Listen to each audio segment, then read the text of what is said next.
Okay, so welcome to the Treating Colds and Flu-like Symptoms.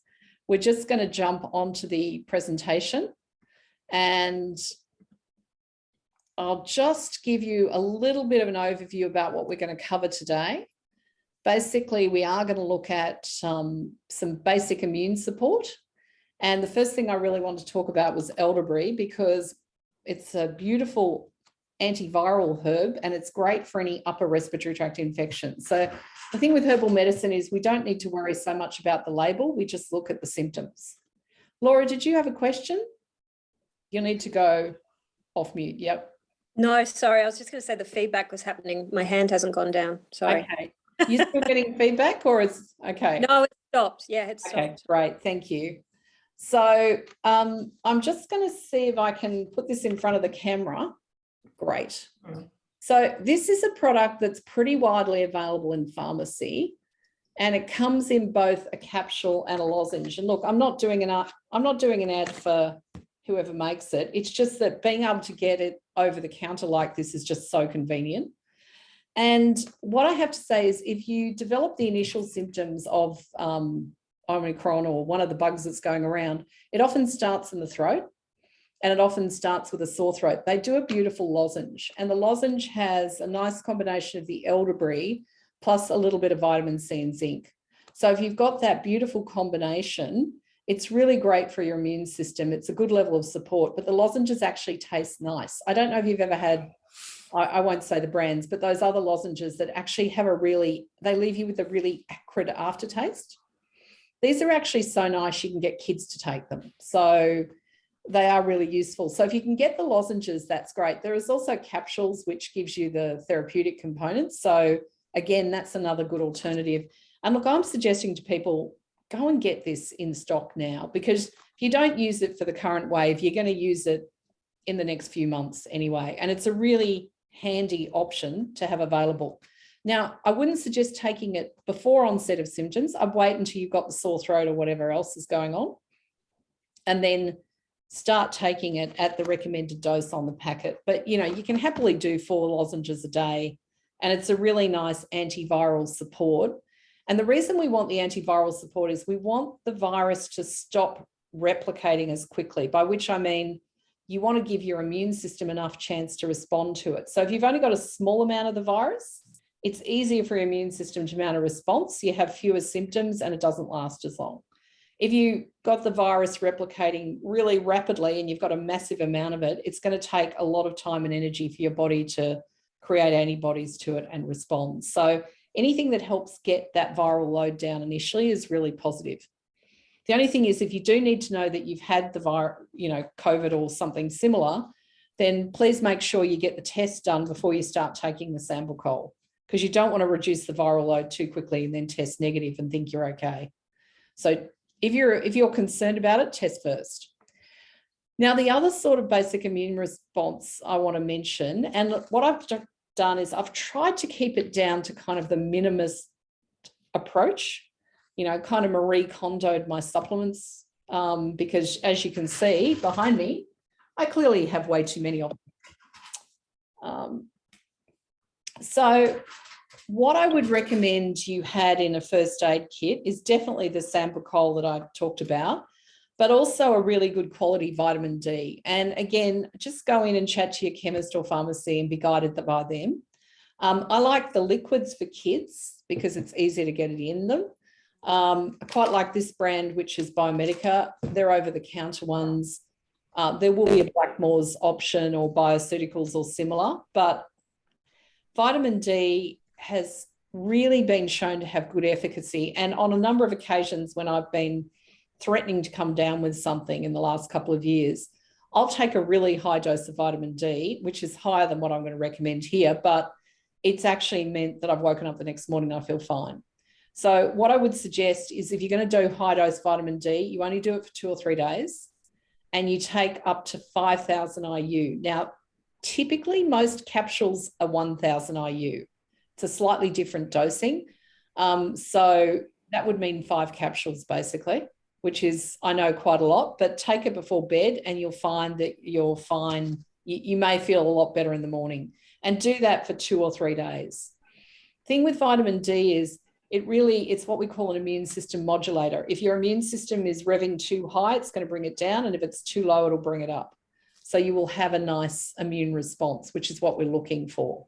You want to be happily ensconced on the sofa watching Netflix, not fever and chills of 102, feeling horribly miserable. Now, the other things that I find really useful when I'm going through symptoms is a decent dose of C and zinc. And again, I've gone back to basic nutritionals because really they're very safe. People can take this happily for a week and it's not going to be a problem. So with vitamin C, I recommend split divided doses over the day when you're sick.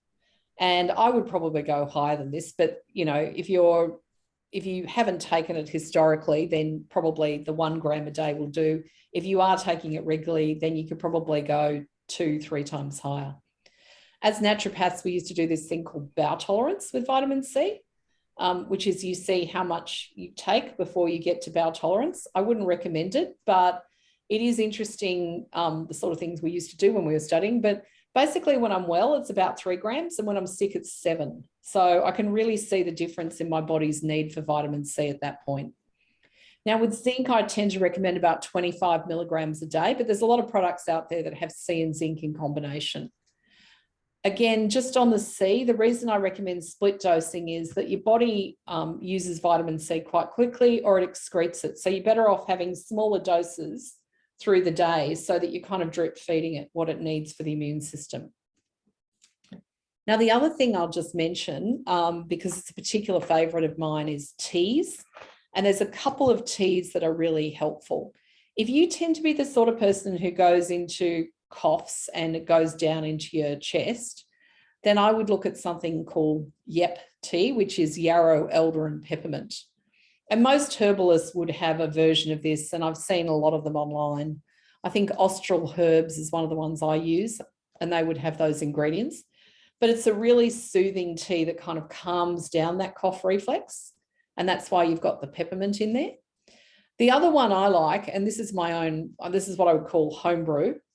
So when you're stocking up your kitchen for the week, always make sure you've got some organic lemon and garlic. And what I do is I take 5 cloves of garlic and I brew it up with a whole quartered organic lemon, and I put that in a pot with about 2 litres of water. And it's really important that bring it to the boil and then simmer for 20 minutes. Now, it's really important that you keep the lid on because the limonene in the peel actually is therapeutic as well. And that's why I want an organic lemon, not the other sort of lemon, because I don't want you drinking the coating. If you don't have an organic lemon, just make sure you scrub the lemon before you use it, or just wash it well in a bit of apple cider vinegar or something to get off any residue. Now, if you boil that for about 20 minutes and then you pour that into a container, you can actually find that you will 1 or 2 cups of that with a good teaspoon of Manuka honey is really soothing for the cough. And I often do it like an hour before bed because I find that it calms down all my symptoms, the congestion, everything else, and it's really therapeutic. The other thing is garlic is actually a really potent antimicrobial in its own right. So using that 5 cloves of garlic is actually really helpful. The other benefit of using garlic is that most people will stay well away from you and won't give you any more germs. So it's helpful on a couple of fronts. The Manuka honey, I want a really good quality Manuka honey, like a what they call the UMF factor of at least 10, but if you can get the higher ones, great. I did buy some UMF 50, I think, in one location, and it was seriously like about $100 for a 200 ml tub, so that therapeutic effect is great, but it does tend to be a little bit pricey when it's therapeutic.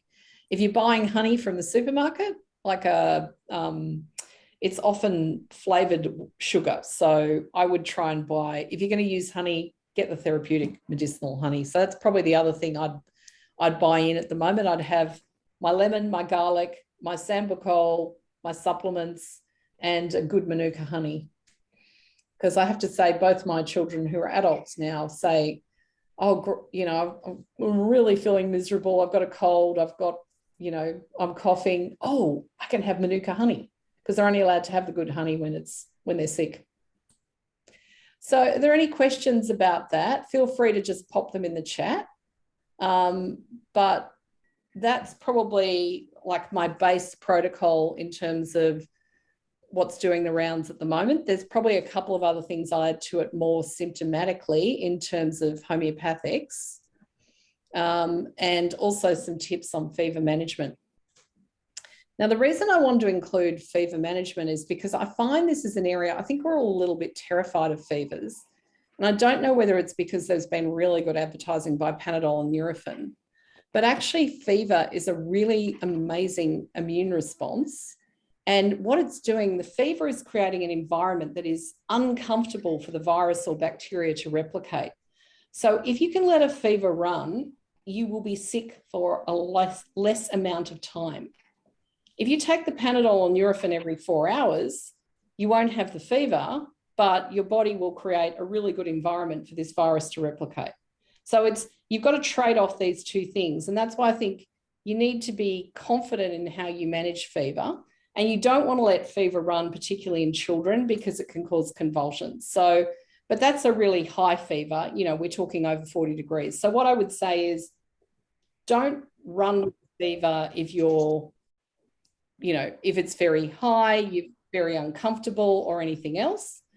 And certainly with a child who's looking confused and spacey or having delirium, or as my kids call it, the weird fever dreams, you should definitely seek medical advice at that point and use the Panadol. You know, I don't have a problem with using Panadol to manage that extreme discomfort.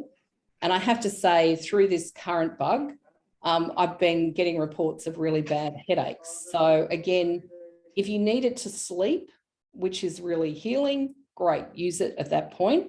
But if you can let the fever run comfortably during the day, then please try and do that, because you'll find that they're sick for a shorter, you're sick or they're sick for a shorter period of time.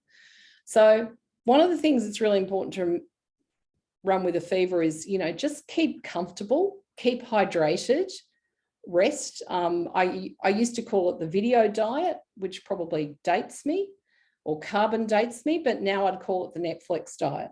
You know, stream your favorite series, lie on the couch. If a kid's sick, I actually like to keep them in the room with me so I can keep an eye on them. Lots of liquids and rest, and just monitor where the fever is. Don't overdress them, and don't be worried if they get a bit shaky too, because that's usually you get to a 39 degrees and then your temperature drops a bit and you'll get a bit chilly. So hopefully that overview will give you a bit more confidence in feeling you can manage fever. But as I said, the really important thing to remember about it is, if a child has a high fever and looks confused and disorientated, that is not something you manage at home. That's something you get advice for. You ring your GP or you ring the relevant hotline and get advice about how to manage it. But on the other hand, if you're at 38.5 degrees, you're a bit headachy, just lie on the couch and rest as much as possible and stay hydrated and hope that someone will bring you a decent cup of tea.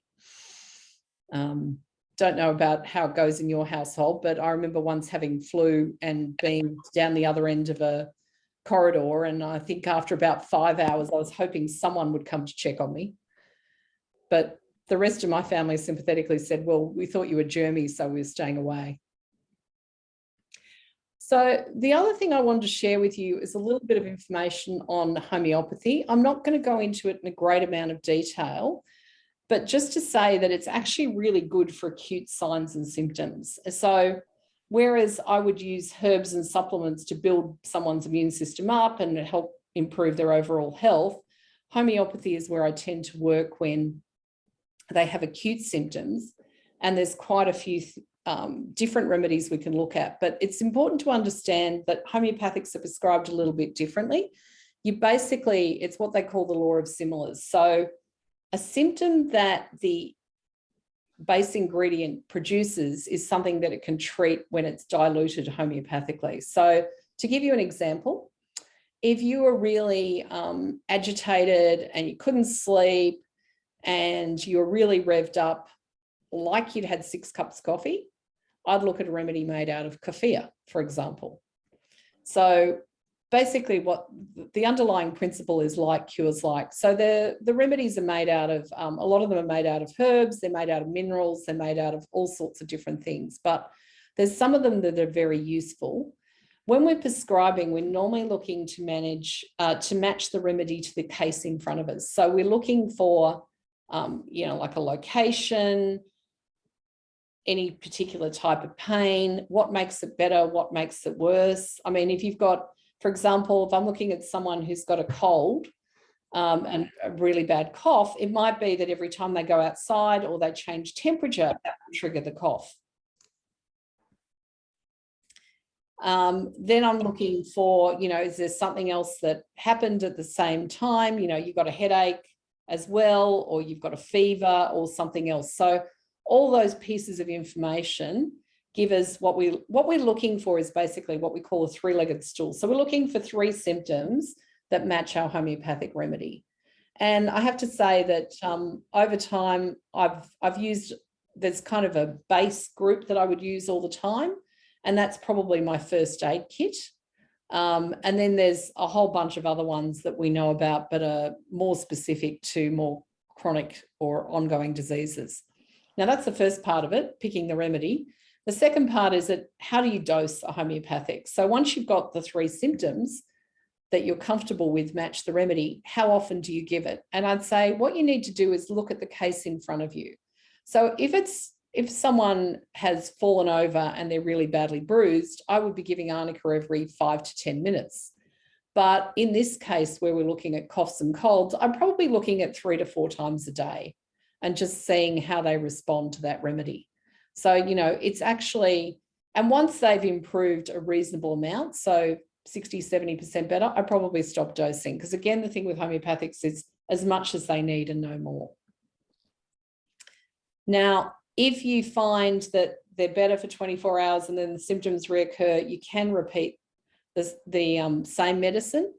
And sometimes we need to look at something different because it's moved. So, over an acute situation, you might have one remedy for the fever at the onset, another remedy for a really bad cough, and then another remedy because now they've got a bit of fatigue that lingers. And I'm just going to give you some of the Cliff Notes version of those remedies. So first up, fever. There's a few different remedies I've covered here, but I have to say, based on the descriptions I'm getting with this current Omicron that's circulating, I think probably belladonna is the one I tend to come back to. But the first stage of most things is fever. If you are you're just feeling sick, it's just come on quickly, then usually we look at aconite. Belladonna is another remedy that has a bit more redness and come on quickly, and often they just want to be quiet and no noise or anything around them. Ferrum phos, which I've got some more information on here, is one where the symptoms come on quite slowly. And chamomilla is another fever remedy we use. But at this stage, what I'm going to say is, in case it's you who's sick or you're managing a household, what I tend to do is I get a remedy made up, which is the 3 top fever remedies. So it's aconite, belladonna, and chamomilla. I put them all in a bottle and I just give people, a dose every hour or so when they're feverish. And I find that really helps manage the fever and they're a lot more comfortable. In fact, the first time I ever used belladonna was because my son was really prone to ear infections and he would wake up, and it was always like 12 o'clock or 1 o'clock in the morning, because that's when kids always get ear infections. And he would have one big bright red cheek and a bright red ear, and he'd be really uncomfortable and unhappy. Anyway, I'd gone to see a naturopath who I was seeing, and she suggested that I use this the next time he woke up. So, of course, I gave him a dose of the belladonna, and then I sat there and monitored him. I gave him another dose. He rolled over and went back to sleep. And, of course, me being mum, what did I do? I stayed awake the rest of the night waiting for him to wake up screaming again. So I did find that really interesting to see how it worked with not just the fever, but also the pain. Now, there's a couple of other remedies that are really popular for flu, and there's one called Oscillococcinum, which is actually very popular in Europe. and it's marketed here as a product called Flu Stop in a yellow container. So it's useful for flu-like symptoms. If you take it early, it can help ward it off, but if you get it later, it's useful for treating the symptoms. But the other one I really like, because it's actually really good for that kind of dull, droopy, dizzy, chills up and down the back type flu, is gelsemium. And that is also really helpful if they have the cold or flu and then they're really slow to recover. So if that's the case, what I do then is I look at giving them the gelsemium just once a day to help that recovery. So, and I think what I'm hearing from quite a few people is they might be sick for 2 or 3 days, but then it takes them a couple of weeks to get back to being able to exercise the way they used to, or, you know, there's a bit of a roller coaster with, they do stuff and then they crash out again. So you just need to be a little bit gentle with recovery with this. Now, in these slides, I've got a few bits of information about sort of the symptoms you would see so that you can get that 3 symptoms. But as I mentioned with belladonna, there's a lot of heat and redness. It is renowned for this symptom where the pupils can be dilated. Women used to put this substance in their eyes in the Renaissance period to create that dilated pupil because that was thought quite beautiful. I would not recommend that on any way, but it does give you an idea of what it looks like. Often it can be that one side of the face is red or the whole face can be red, and symptoms can come on really quite quickly. And this is one of the things with belladonna particularly, that they can be fine and then 2 hours later they're feeling really feverish and miserable and they want to lie down. A little bit more. The other thing with this is actually a really good remedy when people are having what I would call the weird fever dreams.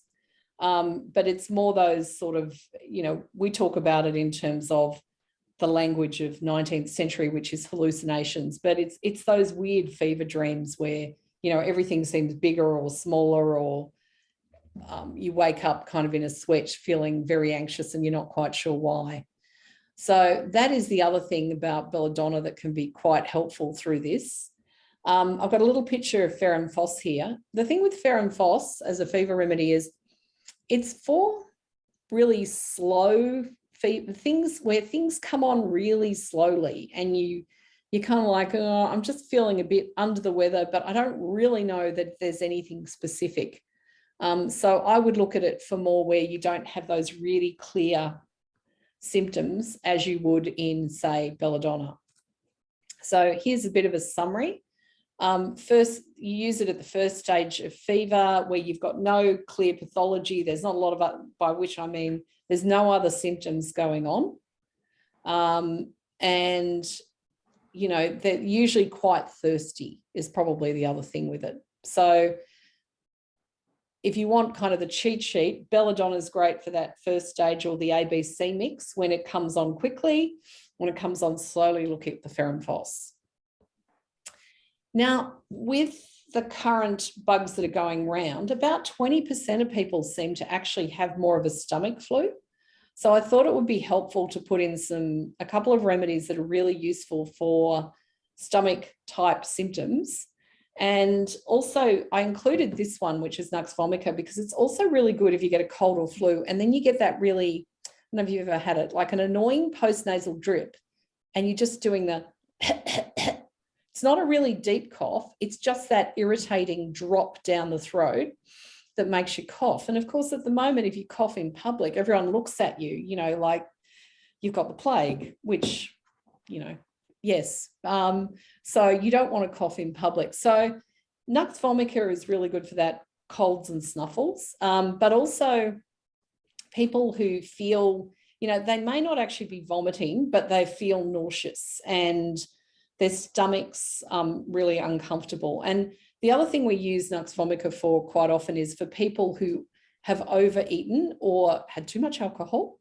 And what I originally learned this one was a hangover remedy. But if you think about it, it's the symptoms as though you feel like you've overeaten or you've drunk too much and you're kind of that headachy, uncomfortable. That's when Nux vomica can be ideal.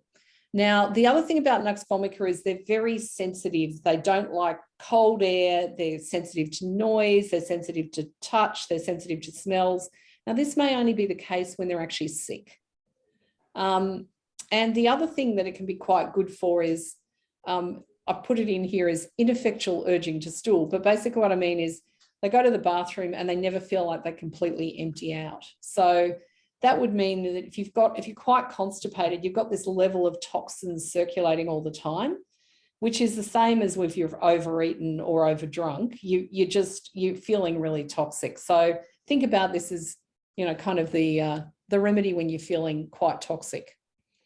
The other one I want to mention, and I'm just going to jump onto it, is arsenicum, because arsenicum I found really useful at the moment.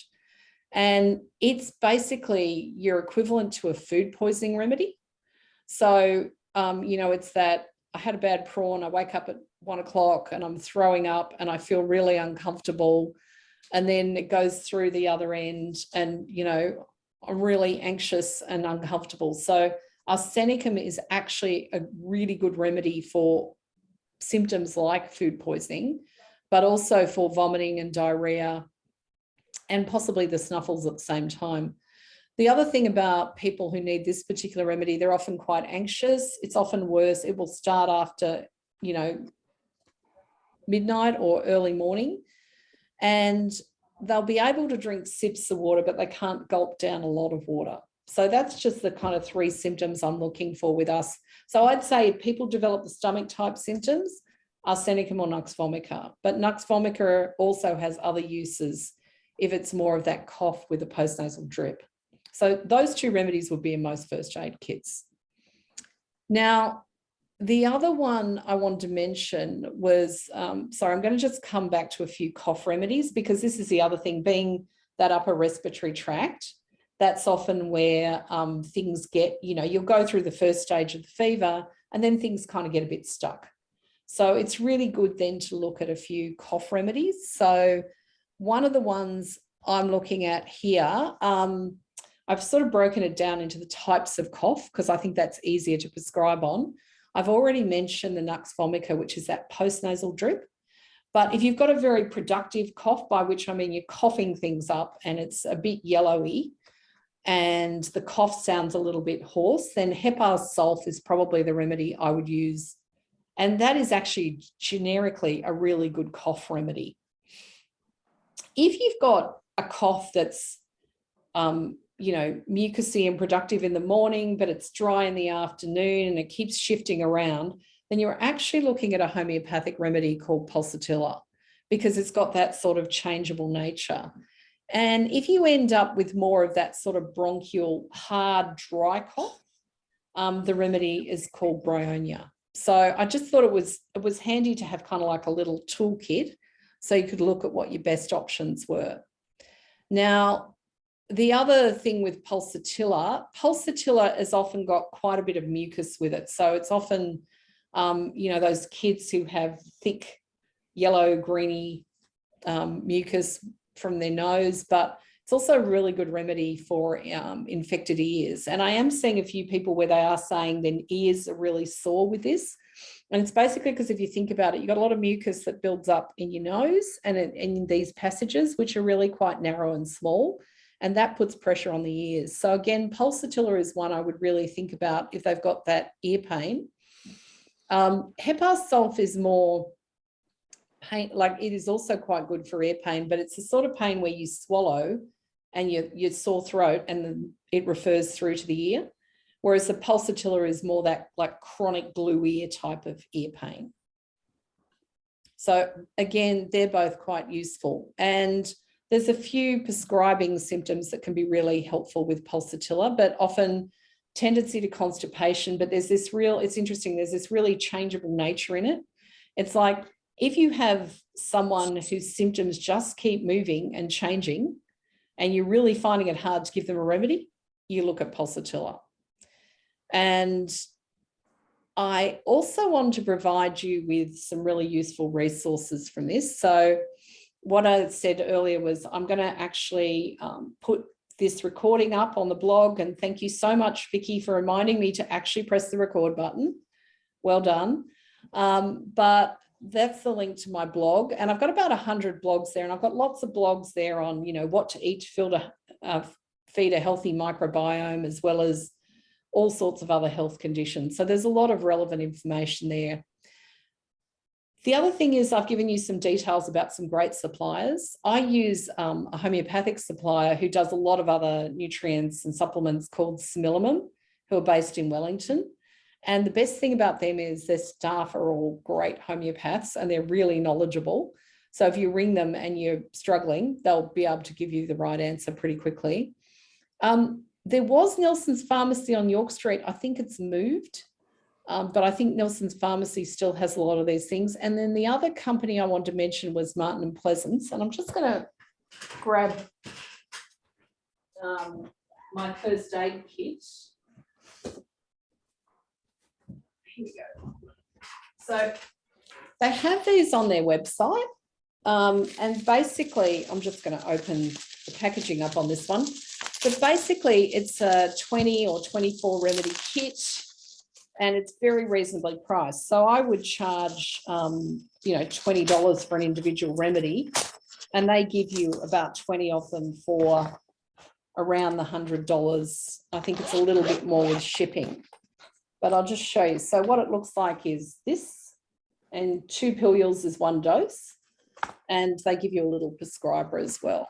So that can be a useful resource if you just want kind of a basic kit and to start having a look at some of those homeopathics. And the other book, oh yes, and then I love this book, which is called Homeopathic Self-Care. It's really teaching you to be your own naturopath in a sense.